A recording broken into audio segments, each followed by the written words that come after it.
Anne of Green Gables, Chapter 2. Matthew Cuthbert is Surprised.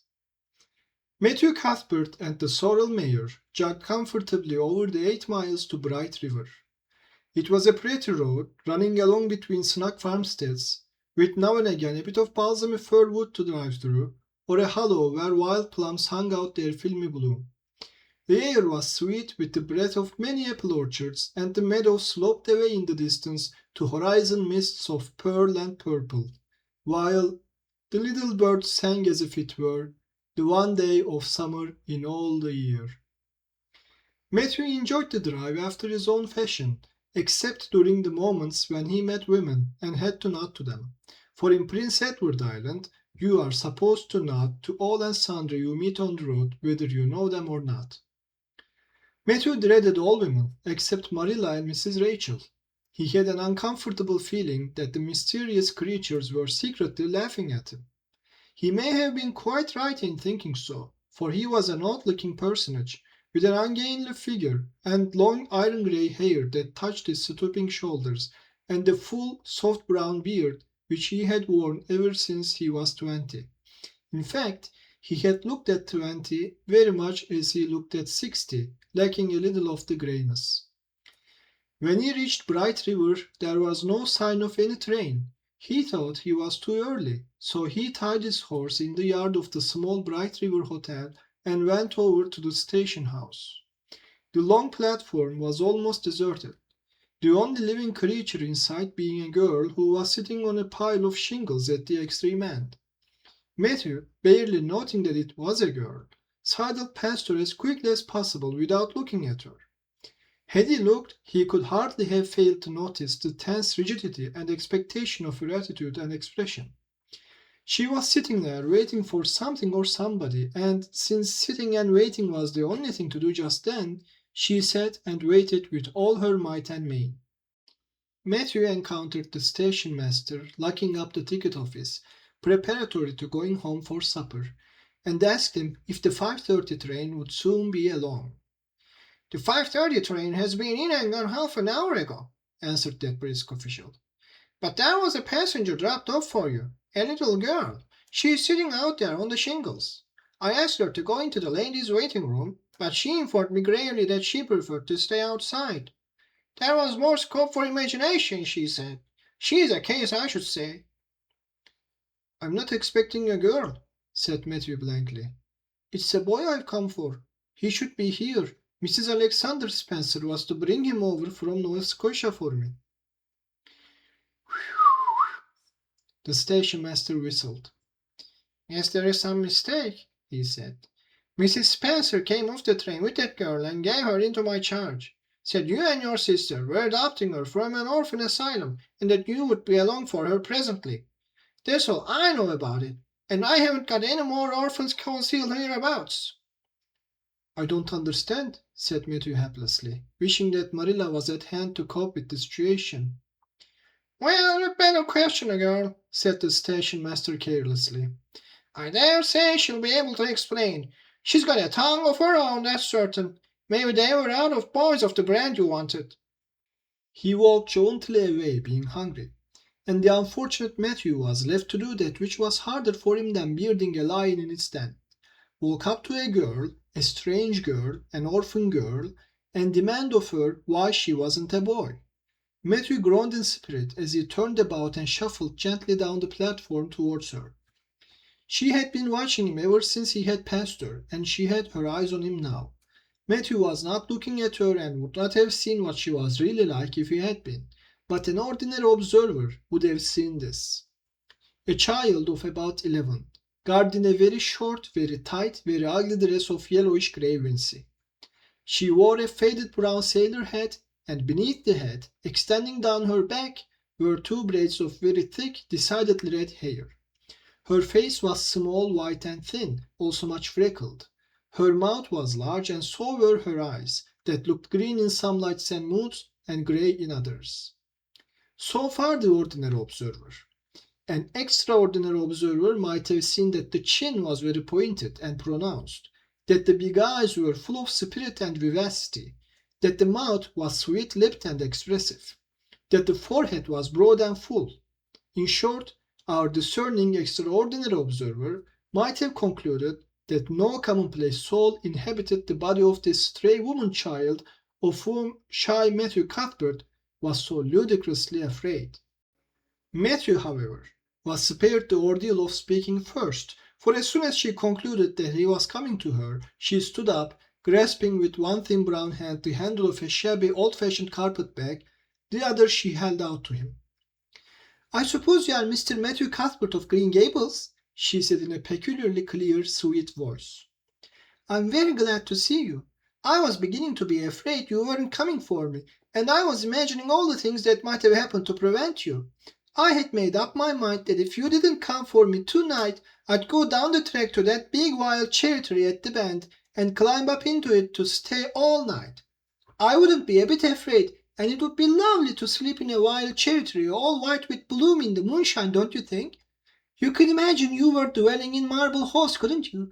And I was quite sure you would come for me in the morning if you didn't tonight."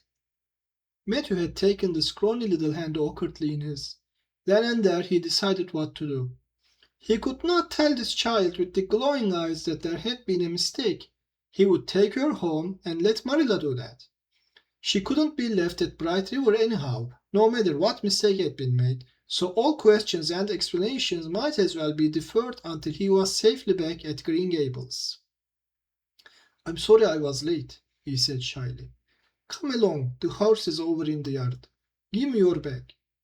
"Oh, I can carry it," the child responded cheerfully. "It isn't heavy. I've got all my worldly goods in it, but it isn't heavy. And if it isn't carried in just a certain way, the handle pulls out, so I'd better keep it because I know the exact knack of it. It's an extreme old carpet bag.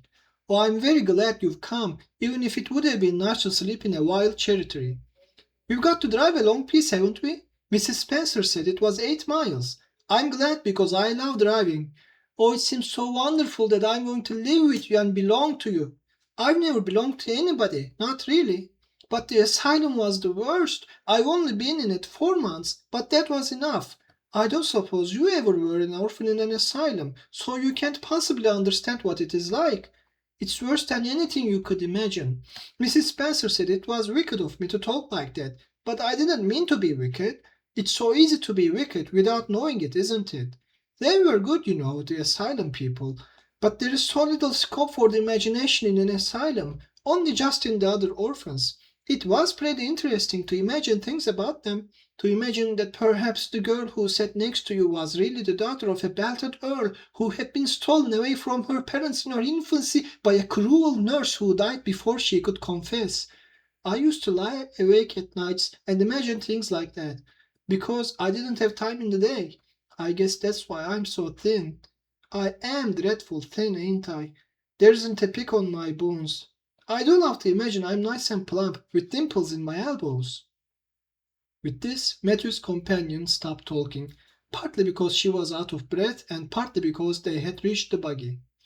Not another word did she say until they had left the village and were driving down a steep little hill, the road part of which had been cut so deeply into the soft soil that the banks, fringed with blooming wild cherry trees and slim white birches, were several feet above their heads.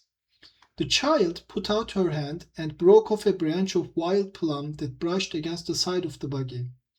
"Isn't that beautiful? What did that tree, leaning out from the bank, all white and lacy, make you think of?" she asked. "Well, now, I don't know," said Matthew. "Why, a bride, of course. A bride all in white with a lovely misty veil. I've never seen one, but I can imagine what she would look like. I don't ever expect to be a bride myself. I'm so homely nobody will ever want to marry me, unless it might be a foreign missionary. I suppose a foreign missionary mightn't be very particular, but I do hope that someday I shall have a white dress.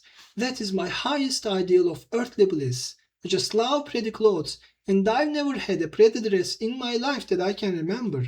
But of course it's all the more to look forward to, isn't it? And then I can imagine that I'm dressed gorgeously. This morning when I left the asylum I felt so ashamed because I had to wear this horrid old wincey dress. All the orphans had to wear them, you know. A merchant in Hopton last winter donated 300 yards of wincey to the asylum. Some people said it was because he couldn't sell it, but I'd rather believe that it was out of the kindness of his heart, wouldn't you? When we got on the train, I felt as if everybody must be looking at me and pitying me, but I just went to work and imagined that I had on the most beautiful pale blue silk dress, because when you are imagining, you might as well imagine something worthwhile. And the big hat, all flowers and nodding plumes, and the gold watch, and kid gloves and boots. I felt cheered up right away, and I enjoyed my trip to the island with all my might. I wasn't a bit sick coming over in the boat. Neither was Mrs. Spencer, although she generally is. She said she hadn't time to get sick watching to see that I didn't fall overboard. She said she never saw the beat of me for prowling about. But if it kept her from being seasick, it's a mercy I did prowl, isn't it? And I wanted to see everything that was to be seen on that boat, because I didn't know whether I'd ever have another opportunity. Oh, there are a lot more cherry trees all in bloom. This island is the bloomiest place. I just love it already, and I'm so glad I'm going to live here. I've always heard that Prince Edward Island was the prettiest place in the world, and I used to imagine I was living here, but I never really expected I would. It's delightful when your imaginations come true, isn't it? But those red roads are so funny. When we got into the train at Charlottetown and the red roads began to flash past, I asked Mrs. Spencer what made them red, and she said she didn't know, and for pity's sake not to ask her any more questions. She said I must have asked her 1,000 already. I suppose I had too, but how are you going to find out about things if you don't ask questions? And what does make the roads red? Well, now I don't know, said Matthew. Well, that is one of the things to find out sometime. Isn't it splendid to think of all the things there are to find out about? It just makes me feel glad to be alive. It's such an interesting world. It wouldn't be half so interesting if we knew all about everything, would it? There'd be no scope for imagination then, would there? But am I talking too much? People are always telling me I do. Would you rather I didn't talk? If you say so, I'll stop. I can't stop when I make up my mind to it, although it's difficult. Matthew, much to his own surprise, was enjoying himself. Like most quiet folks, he liked talkative people when they were willing to do the talking themselves and did not expect him to keep up his end of it. But he had never expected to enjoy the society of a little girl. Women were bad enough in all conscience, but little girls were worse. He detested the way they had of sidling past him timidly, with sidewise glances, as if they expected him to gobble them up at a mouthful if they ventured to say a word. This was the Avonlea type of well-bred girl. But this freckled witch was very different, and although he found it rather difficult for his slower intelligence to keep up with her brisk mental processes, he thought that he kind of liked her chatter. So he said, as shyly as usual, "Oh, you can talk as much as you like. I don't mind." "Oh, I'm so glad. I know you and I are going to get along together fine. It's such a relief to talk when one wants to, and not be told that children should be seen and not heard. I've had that said to me 1,000,000 times if I have once. And people laugh at me because I use big words. But if you have big ideas, you have to use big words to express them, haven't you?" "Well, no, that seems reasonable," said Matthew. "Mrs. Spencer said that my tongue must be hung in the middle. But it isn't. It's firmly fastened at one end. Mrs. Spencer said your place was named Green Gables. I asked her all about it, and she said there were trees all around it. I was gladder than ever. I just love trees. And there weren't any at all about the asylum, only a few poor weeny teeny things out in front with little whitewashed cagey things about them. They just looked like orphans themselves, those trees did. It used to make me want to cry to look at them. I used to say to them, 'Oh, you poor little things, if you were out in a great big woods with other trees all around you, and little mosses and June bells growing over your roots, and the brook not far away, and birds singing in your branches, you could grow, couldn't you? But you can't where you are. I know just exactly how you feel, little trees.' I felt sorry to leave them behind this morning. You do get so attached to things like that, don't you? Is there a brook anywhere near Green Gables? I forgot to ask Mrs. Spencer that." "Well, now, yes, there is one right below the house." "Fancy! It's always been one of my dreams to live near a brook. I never expected I would, though. Dreams don't often come true, do they? Wouldn't it be nice if they did? But just now I feel pretty nearly perfectly happy. I can't feel exactly perfectly happy because, well, what color would you call this?" She twitched one of her long glossy braids over her thin shoulder and held it up before Matthew's eyes. Matthew was not used to deciding on the tints of ladies' dresses, But in this case there couldn't be much doubt. "It's red, ain't it?" he said. The girl let the braid drop back with a sigh that seemed to come from her very toes and to exhale forth all the sorrows of the ages. "Yes, it's red," she said resignedly. "Now you see why I can't be perfectly happy. Nobody could who had red hair. I don't mind the other things so much, the freckles and the green eyes and my skinniness. I can imagine them away. I can imagine that I have a beautiful rose-leaf complexion and lovely starry violet eyes, but I cannot imagine that red hair away. I do my best. I think to myself, now my hair is a glorious black, black as the raven's wing. But all the time I know it is just plain red, and it breaks my heart. It will be my lifelong sorrow. I read of a girl once in a novel who had a lifelong sorrow, but it wasn't red hair. Her hair was pure gold, rippling back from her alabaster brow. What is an alabaster brow? I never could find out. Can you tell me?" "Well, no, I'm afraid I can't," said Matthew, who was getting a little dizzy. He felt as he had once felt in his rash youth when another boy had enticed him on the merry-go-round at a picnic. "Well, whatever it was, it must have been something nice because she was divinely beautiful. Have you ever imagined what it must feel like to be divinely beautiful?" "Well, no, I haven't," confessed Matthew ingenuously. "I have, often. Which would you rather be if you had the choice? Divinely beautiful, or dazzlingly clever, or angelically good?" "Well, no, I don't know exactly." "Neither do I. I can never decide, but it doesn't make much real difference, for it isn't likely I'll ever be either. It's certain I'll never be angelically good. Mrs. Spencer says, 'Oh, Mr. Cuthbert! Oh, Mr. Cuthbert! Oh, Mr. Cuthbert!'" That was not what Mrs. Spencer had said. Neither had the child tumbled out of the buggy, nor had Matthew done anything astonishing. They had simply rounded a curve in the road and found themselves in the avenue. The avenue, so called by the Newbridge people, was a stretch of road 400 or 500 yards long, completely arched over with huge, wide-spreading apple trees planted years ago by an eccentric old farmer. Overhead was one long canopy of snowy, fragrant bloom. Below the boughs, the air was full of a purple twilight, and far ahead, a glimpse of painted sunset sky shone like a great rose window at the end of a cathedral aisle. Its beauty seemed to strike the child dumb. She leaned back in the buggy, her thin hands clasped before her, her face lifted rapturously to the white splendor above. Even when they had passed out and were driving down the long slope to Newbridge, she never moved or spoke. Still with rapt face, she gazed afar into the sunset west, with eyes that saw visions trooping splendidly across that glowing background. Through Newbridge, a bustling little village where dogs barked at them and small boys hooted and curious faces peered from the windows, they drove, still in silence. When 3 more miles had dropped away behind them, the child had not spoken. She could keep silence, it was evident, as energetically as she could talk. "I guess you're feeling pretty tired and hungry," Matthew ventured at last, accounting for her long visitation of dumbness with the only reason he could think of. "But we haven't very far to go now, only another mile."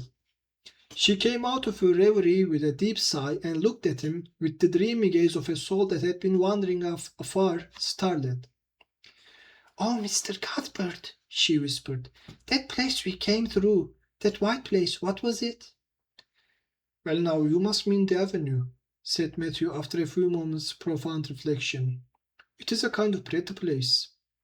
"Pretty? Oh, pretty doesn't seem the right word to use, nor beautiful either.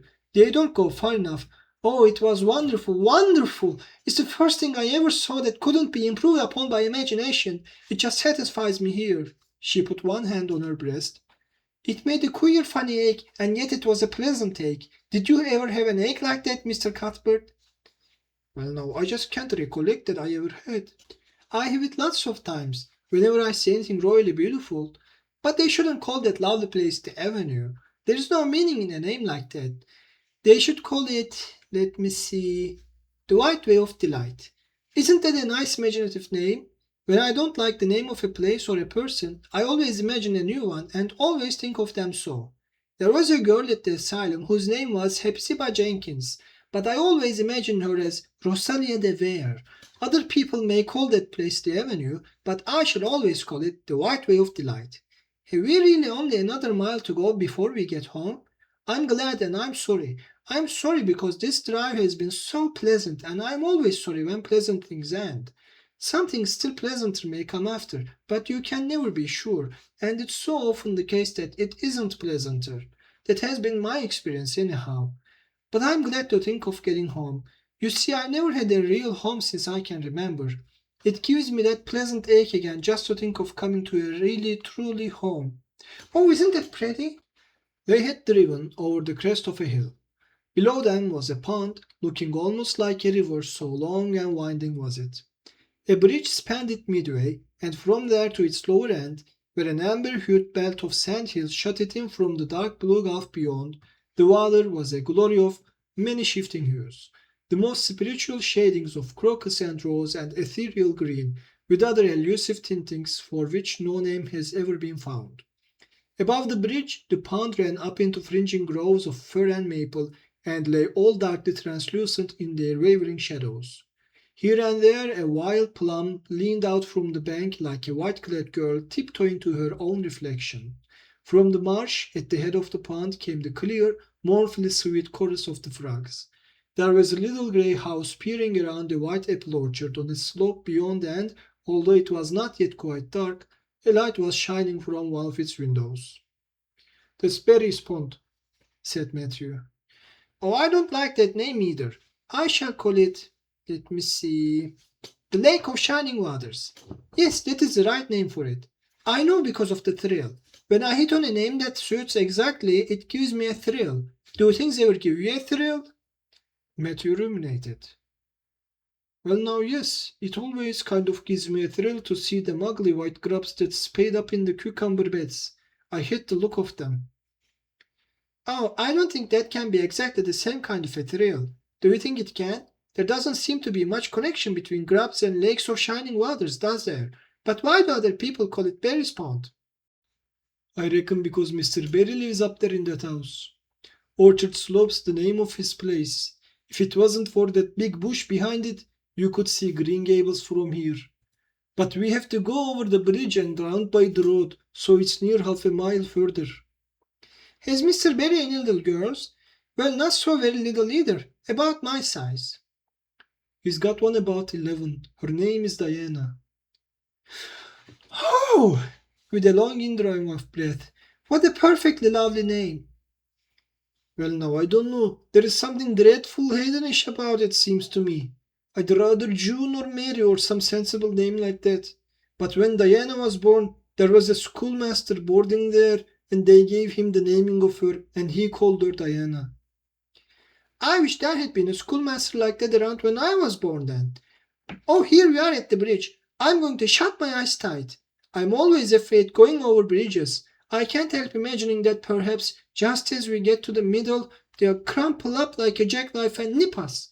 So I shut my eyes. But I always have to open them for all when I think we are getting near the middle. Because you see, if the bridge did crumple up, I'd want to see it crumple. What a jolly rumble it makes. I always like the rumble part of it. Isn't it splendid? There are so many things to like in this world. There, we're over. Now I'll look back. Good night, dear Lake of Shining Waters. I always say good night to the things I love, just as I would to people. I think they like it. That water looks as if it was smiling at me." When they had driven up the further hill and around the corner, Matthew said, "We're pretty near home now. That's Green Gables over—" "Oh, don't tell me," she interrupted breathlessly, catching at his partially raised arm and shutting her eyes that she might not see his gesture. "Let me guess. I'm sure I'll guess right." She opened her eyes and looked about her. They were on the crest of a hill. The sun had set some time since, but the landscape was still clear in the mellow afterlight. To the west of a dark church spire rose up against a marigold sky. Below was a little valley, and beyond a long, gently rising slope with snug farmsteads scattered along it. From one to another the child's eyes darted, eager and wistful. At last they lingered on one away to the left, far back from the road, dimly white with blossoming trees in the twilight of the surrounding woods.